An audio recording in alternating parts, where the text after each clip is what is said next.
A very cheerful morning to all my dear students. As you all know, we have started with our lesson number 2, Health and Diseases. In our previous lecture, we have studied infectious diseases. What is an infectious disease?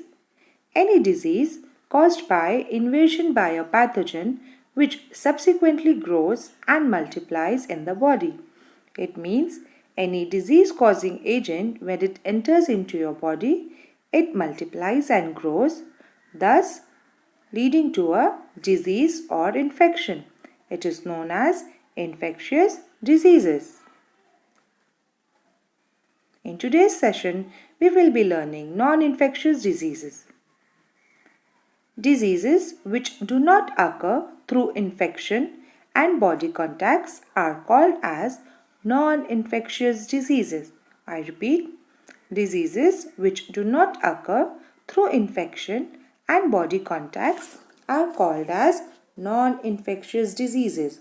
It means in these diseases, pathogen is not present where it infects any healthy person. Here, diseases is restricted to the person. They are caused due to any genetic abnormalities wearing out of tissues. For example, night blindness, diabetes, etc.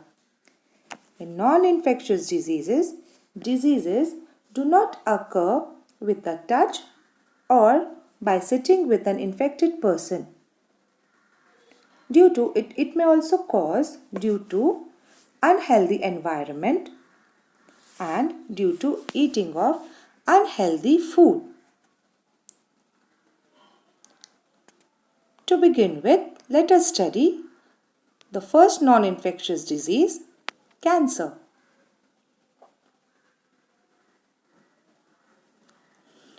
What is cancer? Uncontrolled and abnormal cell growth is called as cancer. Uncontrolled and abnormal cell growth. Now what is it? Our body is made up of billions and trillions of cells. Due to some changes, there are uncontrolled growth of cells, which leads to a tumor called as cancer.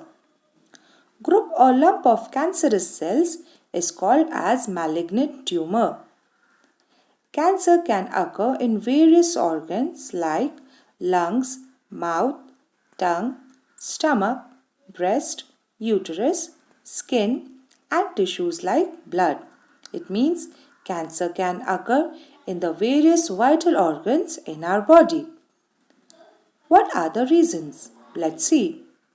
Consumption of tobacco, gutka, smoking, alcoholism.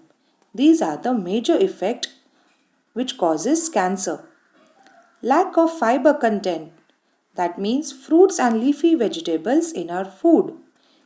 If there is less amount of fruits and leafy vegetable in our diet, it also leads to cancer. Excessive consumption of junk food. As you all know, children love eating pizzas and burgers, and when there is excessive consumption of this junk food, it may lead to illness. Hereditary may also be a reason. Hereditary means disease passing through generation from parents. Now let's see what are the symptoms. The first is chronic cough, hoarse voice, difficulty in swallowing. Chronic cough. It means a very deep cough. You feel like coughing, and every time when you cough, there is a pain in your throat. And due to this, your voice also changes. And difficulty in swallowing the food. Whenever you eat or chew your food, it is very difficult to swallow the food. That means there is problem in your throat due to excessive consumption of tobacco. Incurable scars and inflammation, lumps in the breast, and unexplained weight loss. Make it clear what is cancer. The answer begins in the cells. Our body is made up of trillions of cells and they constantly die and regenerate. Our cells divides in a perfect copy of itself using genetic blueprint called DNA. That copy also divides and so on, while others or damaged cells die, making new cells. Once in a while, the DNA gets damaged, sometimes due to chemical or environmental causes or by hereditary, and other times we don't know the cause. Normal healthy cells listen to the signals when to grow, divide, and die. Sometimes the DNA is damaged in such a way that it stops listening to the body and ignores the body's signals. Those cells starts dividing and redividing, eventually forming a tumor. In some cases, the tumor does not spread, and in some cases, it spread. Tumors consume the body resources as they grow, destroying the healthy functioning of the tissues of an organ along the way. There are many options for the treatment of cancer. Many tumors can be removed through surgeries. Radiation. It attempts to kill the cancer cells by invading the rays to a small portion at a very precise areas. But at different times, cancer spread to different tissues. In this case, doctor may use chemotherapy or chemo to attack rapidly dividing the cells. Let us study the modern diagnostic and treatment of cancer. Various techniques like CT scan, MRI scan, mammography, biopsy are used in the diagnosis of cancer. In the treatment of cancer, along with conventional methods like chemotherapy, radiation therapy, and surgery, modern techniques like robotic and laparoscopic surgery are also followed. So, let us study each one of these modern diagnostic treatment of cancer. The first one, CT scan. A CT scanner emits a series of narrow beams through the human body as it moves through an arc.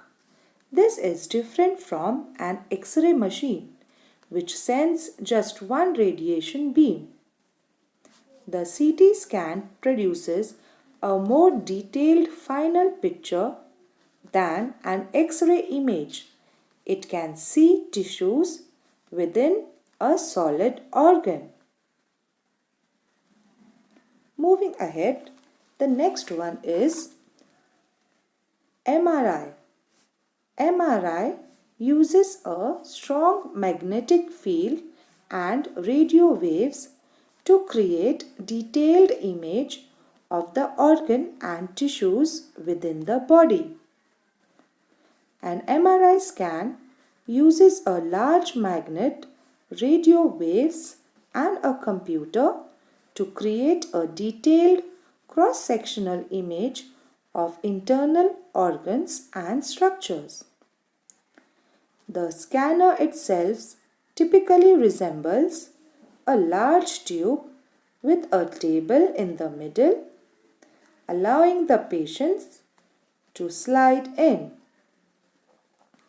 An MRI scan differs from CT scan and X-rays as it does not use potentially harmful ionizing radiations. The next we have is chemotherapy.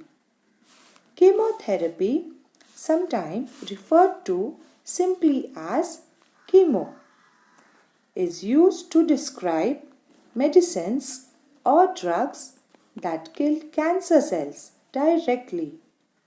It is used to cure a specific cancer, to control tumor growth when cure is not possible. Chemotherapy can be given by mouth, injections or infusions, or on the skin, depending on the type and stage of the cancer being treated. Let us see the next one. Biopsy. A biopsy is the removal of tissues from any part of the body to examine it for a disease. Some may remove a small tissue sample with a needle, while others may surgically remove a suspicious nodule or lump. It is a treatment that uses drugs or medicines to stop the growth of cancer cells, either by killing the cells or by stopping them from dividing. The next in the row we have diabetes. Diabetes. The hormone insulin produced in pancreas controls the level of sugar glucose in blood. If insulin is secreted in low quantity, the glucose level cannot be controlled. This disorder is called as diabetes. It means in our body, the blood in which there is glucose level, and in our body the hormone is produced in pancreas called as insulin. If this insulin is excreted more or less, it affects the glucose level in our body, causing diabetes. That means the uncontrol of the insulin produced in our body causes diabetes. Symptoms are frequent urination at night, means every now and then you go for urine at night. Increased obesity means increase of weight or extreme weight loss. The reasons are hereditary, that means from parents. Obesity, meaning weight gaining, lack of physical exercise, and mental stress may also cause diabetes. Preventive measures is to follow proper diet, medicine and exercise under the supervision of doctor to control diabetes. Let's make it simple to understand what is diabetes. When we eat, food travels in our stomach. Food is made up of three basic nutrients: carbohydrates, proteins and fats. During digestion, carbohydrates are broken down into sugars called as glucose. Let us see some quick facts. Carbohydrate includes foods such as bread, rice, pasta, fruits, milk and yogurt. In a normal digestive process, the sugar travels from the stomach through the bloodstream to the muscles and fats. However, sugar cannot enter the cells without the help of insulin, which is produced in the pancreas. Insulin acts like a key, unlocking the doors of the cells and allowing the sugar to enter. The cells then use the sugar as fuel to provide energy to the body, controlling the sugar. Hence, in this manner, body maintains the level of sugar. In a person with diabetes, sugar enters the bloodstream, but one of the two things happen. Either the pancreas does not produce sufficient insulin, or the body cells does not respond to the insulin produced. In both the cases, the result is the same. The cells remain close to each other, resulting into the high level of blood sugar. This creates several problems. Because sugar is unable to enter the body cells, the body is not getting fuel. As a result, you feel tired or fatigued. Your body may try to dilute the excess sugar from the bloodstream, but the cells are out of their cells. Therefore, you feel dehydrated and thirsty. Over the time, exposure to high blood sugar level can damage your vital organs related to bloodstream, eyes, kidneys, nerves and heart. If not controlled, serious complications may occur to blindness, amputation kidney failure, heart attack, stroke. One should always keep the blood sugar level normal through a diet. By reducing the amount of carbohydrate in the food, you can regulate the amount of sugar entering the bloodstream with the insulin produced. So, you should avoid eating high sugar foods like cake, pie, chocolates and soda. Another way to control is exercise daily. Physical exercise makes your body active and more receptive to insulin. Finally, doctor may prescribe oral medication to increase the supply of insulin, regulate the amount of sugars in the bloodstream, or make your body cells more receptive. In some cases, doctor may prescribe insulin shot. Let's review. What is diabetes? The body does not produce enough insulin. The body's cells are not receptive to insulin being produced. Complications are fatigue, dehydration, damage to vital organ. Ways to manage it: diet, exercise and meditation. The next we will study heart disease. Efficiency of the heart decreases due to decreased blood supply and thereby oxygen and nutrient supply to the heart muscles. Due to this, heart has to perform more work that leads to stress on it. It means that if the supply of the blood to the heart is reduced, the heart has to perform a work more harder, causing the stress. It may lead to heart attack. If someone has heart attack, immediate consultation of doctor and treatment is necessary. The reasons for heart diseases are smoking, alcoholism, diabetes, hypertension, lack of physical exercise, hereditary, mental, stress, anger and anxiety. Now let us learn about our heart. Have you ever wondered about our heart? I'll tell you about it. In an average lifetime of a human heart will beat more than 2.5 billion times. The sound of the heartbeat is made by the four valves of the heart closing. Size depends upon the size of the person as well as the condition of their health. How heart works. As the heart beats, the pump bloods through a system of blood vessels called circulatory system. These are elastic muscular tubes carry blood to every part of the body. Let's be aware of heart diseases. Heart infection. Be aware. Heart muscles disorder. Prevent them. Heart rhythm disorder. Heart inflammation. Avoid them. And coronary artery diseases. Protect them. To prevent those, we need to get enough of sleep, exercise daily, eat lots of healthy food and manage stress. Don't smoke.